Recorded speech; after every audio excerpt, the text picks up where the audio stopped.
The rain didn't warn anyone that night. It just came, sudden, heavy, relentless. The kind of rain that makes the world feel smaller, that blurs the edges of everything and turns ordinary parking lots into something that looks like the opening frame of a crime scene. The highway was nearly empty.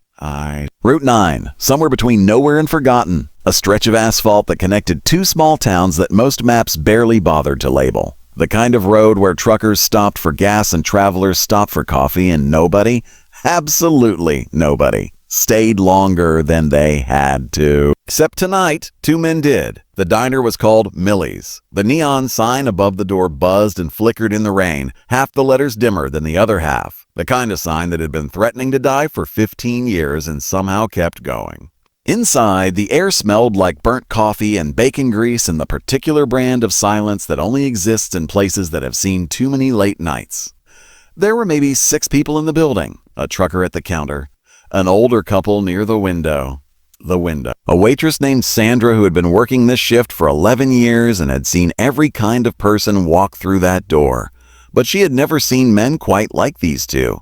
They sat in the corner booth, far wall, backs to nothing, sight lines to everything. Not because they chose it consciously, because for men like them, that positioning was as natural as breathing. They didn't look around nervously, they didn't fidget. They simply sat still, quiet, and completely, utterly present. Marcus was 34, broad shoulders under a plain gray hoodie. Short hair, clean jaw, eyes that had a way of taking in a room without appearing to move at all.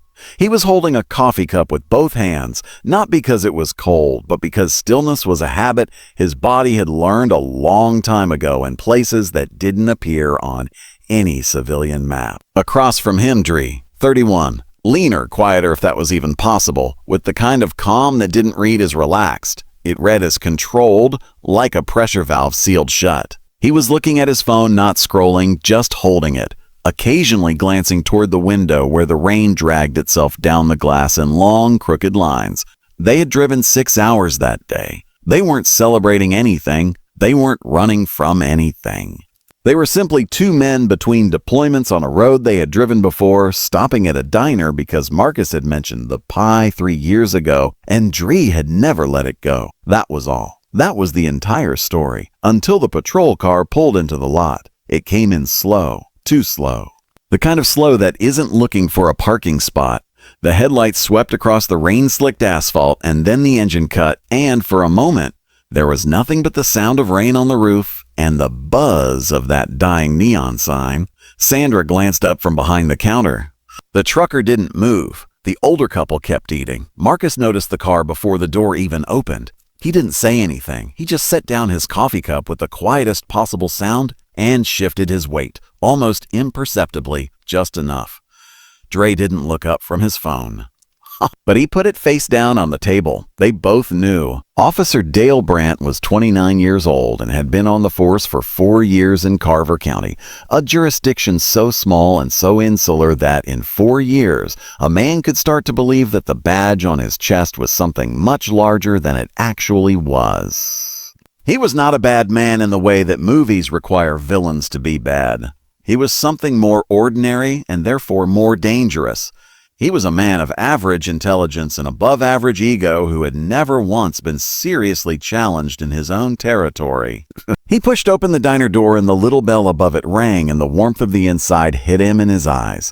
Without hesitation, without scanning the room, without any pretense of professional neutrality, went directly to the corner booth. Marcus and Dree. He stood there for just a moment too long. Just long enough for Sandra to notice. Just long enough for the trucker at the counter to glance sideways without turning his head. Then Brandt walked toward them. His boots were loud on the linoleum floor. Each step deliberate, territorial, the walk of a man who had rehearsed authority so many times it had become performance. He stopped at the edge of their table and he looked down at them and he said nothing for 3 full seconds. Marcus looked up.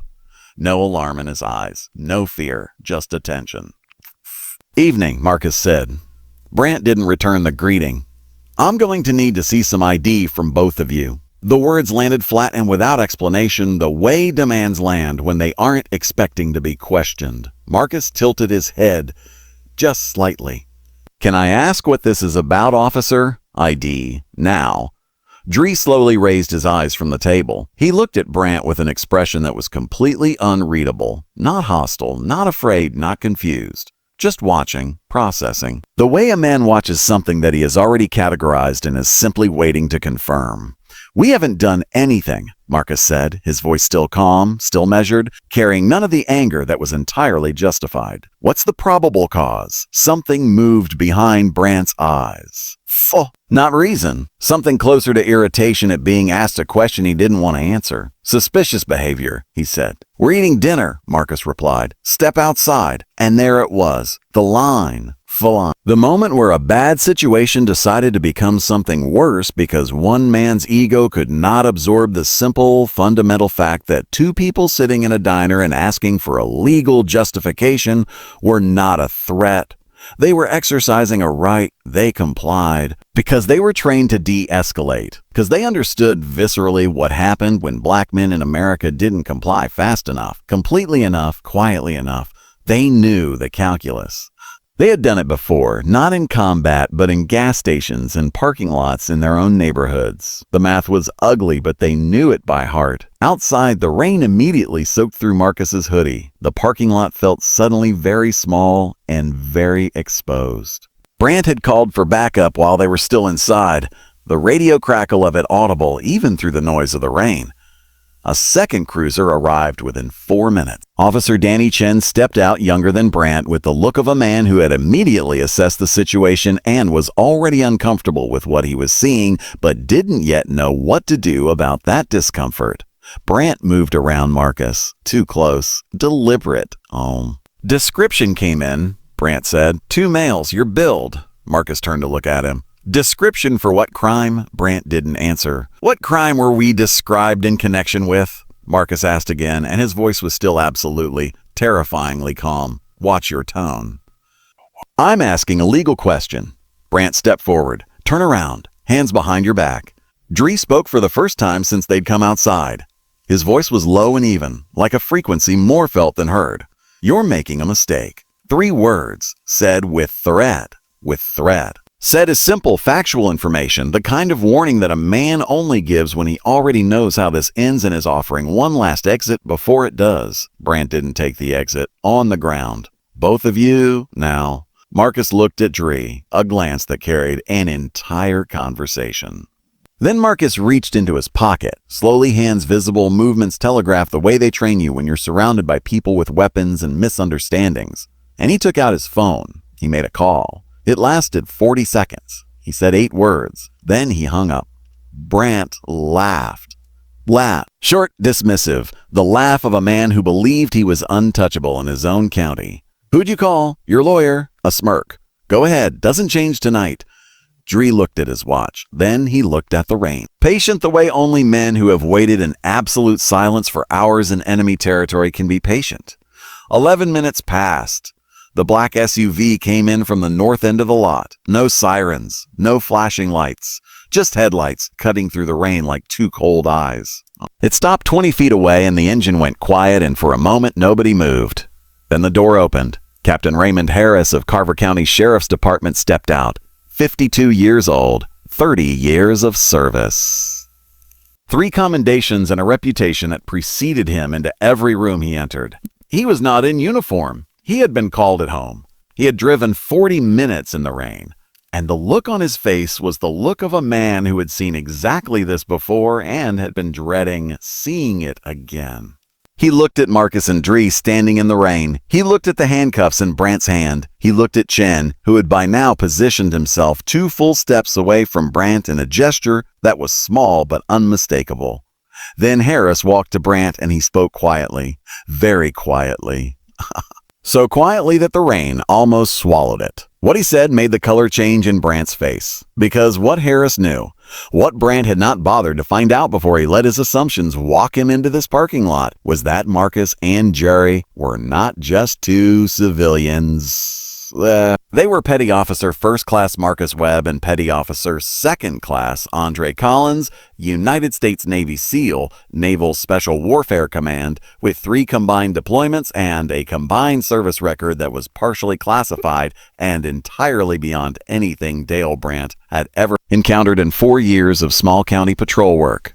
The phone call Marcus had made had not been to a lawyer. It had been to their commanding officer, who had immediately contacted the base JAG office, who had made 2 more calls in 11 minutes. One to Captain Harris. One to someone above Captain Harris. Brandt stood very still. Harris held out his hand. Not a gesture, a command. Brandt unclipped his badge, set it in Harris's palm. Then his weapon, set it on the hood of the cruiser. The metal sound of it against wet steel was the loudest thing in the parking lot. Chen looked at the ground. Harris turned to Marcus. Something passed between them. Not warmth exactly, but recognition.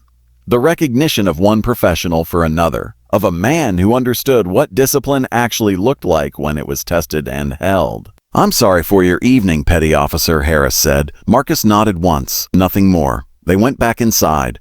Sandra refilled their coffee without being asked. She didn't say anything. She had watched the whole thing through the window, and she had seen enough of the world to know that some moments didn't need commentary. She just filled the cups and set the pot down and moved away and let the silence be what it needed to be. The cherry pie, it turned out, was exactly as good as Marcus had remembered. In the weeks that followed, the Internal Affairs Review uncovered 3 prior complaints against Officer Dale Brandt. All 3 had been filed by black residents of Carver County. All 3 had been closed without disciplinary action. All 3 were now reopened. The review board's findings were forwarded to the state, then to a federal oversight body that had been watching Carver County for other reasons entirely. Brandt's name appeared in a report, then in a headline. Then he was gone, not with drama, not with a perp walk or a courtroom moment. Just gone. The way careers end when the weight of every unaccountable decision finally accumulates past the point where anyone can protect you. The diner stayed open. Sandra kept working her shift. And somewhere on another highway in another city, Marcus and Dree kept going, back to the work that most people would never know about, in places that would never be named, doing things that would never be publicly acknowledged, carrying the weight of a country that sometimes forgot what it owed them. The booth in the corner sat empty after they left. 2 coffee cups on the table, still warm. Some men carry their power loudly in badges and uniforms and the volume of their voice. And some men carry it so quietly, so completely, that you don't understand what you were standing in front of until it's already too late.